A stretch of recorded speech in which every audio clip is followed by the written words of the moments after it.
We will solve this question 205 isomorphic strings. So इसमें basically two strings given है S और T. S is equals to egg. Let's say. So we have two strings S and T, and they are isomorphic if the characters in S can be replaced to get T.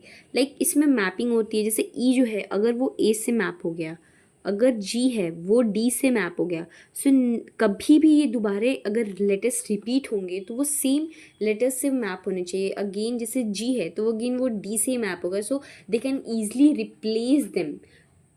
If the character in S can be replaced to get T, so we can say that they are isomorphic. So basically, yes, it is isomorphic because the string S and T can be made identical by mapping E to A and G to D.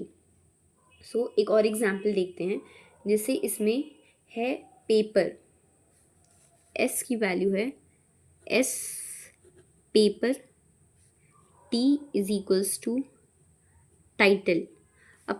P is mapped with T, A is mapped with I, so P is again mapped with T, so it's correct, and E is mapped with L and R is mapped with E, so again it is correct because ये कोई भी rule break नहीं हो रहा. यहाँ पे rule ये है कि कोई भी एक कैरेक्टर दो कैरेक्टर से मैप नहीं हो सकता, दो डिफरेंट कैरेक्टर से मैप नहीं हो सकता, वो एक ही कैरेक्टर से वो मैप हो सकता है.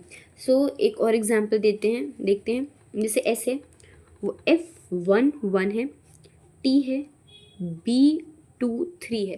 इसमें F जो है वो तो B से मैप्ड है, जो 1 है वो 2 से मैप्ड है, वो 1 है वो अगेन 3 से मैप्ड है. यहाँ पे ये कॉन्ट्रडिक्शन है बिकॉज ये 1 जो होगा वो किसी एक बार ही एक एलिमेंट से मैप हो सकता है, डिफरेंट एलिमेंट से मैपिंग नहीं पॉसिबल है, तो वो आइसोमॉर्फिक नहीं होगा. सो इसको करने के लिए सबसे पहले रूल ये है कि सबसे पहले हम लोग साइज़ चेक करेंगे. एस डॉट साइज़ क्या इक्वल है टी डॉट साइज़ के. बेसिकली खुद ही सोचो, जैसे पेपर है और टाइटल है, अगर इसका साइज़ 5 है, इसका साइज़ 5, अगर दोनों का साइज़ ही इक्वल नहीं होगा, ऑफकोर्स मैपिंग में कुछ गलती होगी और हम लोग डायरेक्टली फॉल्स रिटर्न कर देंगे क्योंकि वो ईजिली उसको रिप्लेस नहीं कर सकता, तो आइसोमॉर्फिक नहीं होगा. इसके लिए हम लोग दो एरे बनाएंगे, M1 जिसका साइज़ 256 होगा और साथ में वैल्यू हम लोग 0 पुट कर देंगे. Again one M2 256 size, again उसमें 0 पुट कर देंगे. अब एक लूप चलाएंगे, I इज इक्वल्स टू 0 से लेके एस डॉट साइज़ तक, दैट इज़ 5 तक है, तो वो 0 1 2 3 4 वैल्यूज़ लेगा. फिर हम लोग एक कैरेक्टर C1, जैसे कि C1 और C2 बनाएंगे जिसे हम लोग ट्रैवर्स करेंगे. C1 में हम लोग S के ith की वैल्यू डालेंगे, C2 में हम लोग टीथ के I की वैल्यू डालेंगे. ओके, सो इसमें कैसे ही करेंगे, जैसे कि ith इंडेक्स है 0, for I is equals to 0, तो C1 में वैल्यू जाएगी P, सिमिलरली C2 में वैल्यू जाएगी T. पेपर का C1 में P जाएगा, टाइटल का C2 में T जाएगा. अगर इफ़ हम लोग क्या कर रहे हैं कि अब चेकिंग होगी कि इफ़ M1 का जो C1 है अगर वो M2 के C2 के बराबर नहीं है, तब हम लोगों को वो फॉल्स रिटर्न कर दो. कैसे करना है, जैसे M1 है, उसकी पार्टिकुलर इंडेक्स C2 अभी C2 है, C2 दैट इज़ P है. अगर उसकी जो मैप्ड वैल्यू है वो इसके मैप्ड वैल्यू से, मतलब इसके है वो इससे बराबर नहीं है, तब फॉल्स रिटर्न हो जाएगा. पर अभी तो है कि वो एम्प्टी है, तो P का भी 0 है और T का भी लेट टेक वो 0 है.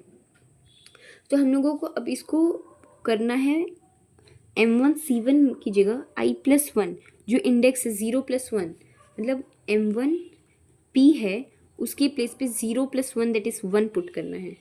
सिमिलरली M2 C2 है उसके प्लेस में I+1 that is M2 C2, that T की जगह यहाँ पे क्या पुट करना है, 0+1 1 पुट करना है. मतलब जब भी P आएगा तो उसकी वैल्यू 1 होगी, जहाँ भी T आएगा उसकी वैल्यू 1 होगी. इससे हम लोग अगेन मैचिंग कर सकते हैं. अब नेक्स्ट कैरेक्टर जब आता है तो पेपर और टाइटल में जो हम लोग का नेक्स्ट कैरेक्टर आएगा वो पी और पी हो चुका, अब ए आएगा इंडेक्स I1 की जगह। जब इंडेक्स 1 आएगा तो जब इंडेक्स 1 को हम लोग चेक करेंगे कि M1 A क्या नहीं इक्वल है M2 I के, बट अभी ये मैप नहीं हुआ है तो इन दोनों की वैल्यूज 0 हैं, सो ऑफकोर्स ही इसमें कोई एरर नहीं आएगा। फिर इनकी मैपिंग हो जाएगी, M1 A और M2 I दोनों की जगह 2 प्लेस हो जाएगा। फिर अगेन जब थर्ड केस आएगा तो ये ट्रिकी पार्ट है कि यहाँ जब P आएगा और यहाँ जब T आएगा, तो जब इसमें चेकिंग होगी कि if M1 P is not equals to M2 T, so जब ऐसा होगा सो ऑफकोर्स इफ़ जो M1P की वैल्यू आएगी वो 1 होगी, इज़ नॉट इक्वल्स टू 1, ये कंडीशन ट्रू ही नहीं होगी। अगर ये कंडीशन ट्रू हो जाती तो हम लोग फॉल्स रिटर्न कर देते, क्योंकि इससे हम लोगों को पता चलता है जो P है वो 2 अलग अलग जगह पे मैपिंग हुई है उसकी, लेकिन ऐसा नहीं है, उसकी एक ही जगह मैपिंग हुई है, इसलिए उसकी जो वैल्यूज़ हैं P और T की दोनों की वैल्यू 1 है। सो सिमिलरली यही इससे हम लोग पता कर लेंगे कि वाई आइसोमॉर्फिक हैं या नहीं है। So let's take one more example of egg. जब एग था और सिमिलरली जब ऐड था, हम लोग सबसे पहले क्या करेंगे, सबसे पहले हम लोग का स्टेप होता है साइज़ चेक करना।